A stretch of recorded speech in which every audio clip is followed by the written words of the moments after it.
दोस्तों बहुत लोग जुड़े हैं मेरे चैनल पे आरती पारो का न्यूज देखने के लिए। मैं उनसे बता दूं कि आरती पारो का मकसद क्या था।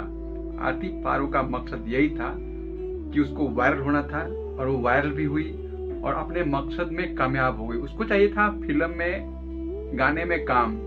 अभी तो फिलहाल गाने में काम कर रही है, फिल्म में भी बहुत जल्दी देखने को मिलेगी। कहीं ना कहीं आरती पारो का मकसद था कि मीडिया में बयानबाजी करके वायरल हो जाऊं, उसके बाद मुझे काम मिले, और वो हुआ भी।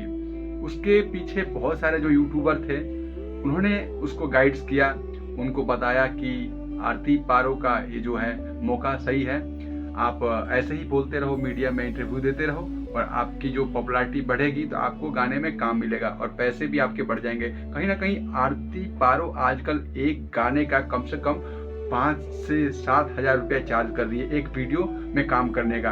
कहीं ना कहीं ऑर्केस्ट्रा में सीधे मिलता था 2000-2500 रुपये उसको एक नाइट का, और आजकल एक गाने का शूट करती है तो आरती 5000 से 7000 रुपया ले रही है। मीडिया का पावर सबको पता है, रातों रात वायरल हो गई और उसके बाद इंटरव्यू देने लगी और कुछ मीडिया वाले भाई ने उसका सपोर्ट किया और आज वो 5 से 7 हजार रुपया मतलब एक गाने का चार्ज कर रही है।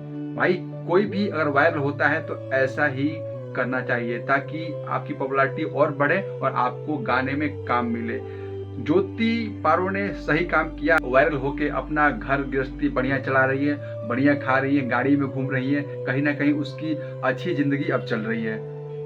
किसी को नीचा दिखाने का कोई भी मेरा मतलब नहीं है, बस आरती पारो का कहानी बताया ताकि आप लोग भी समझ सके हर चीज को। धन्यवाद, नमस्कार। आप देख रहे हैं अर्जुन भोजपुरिया 95 को।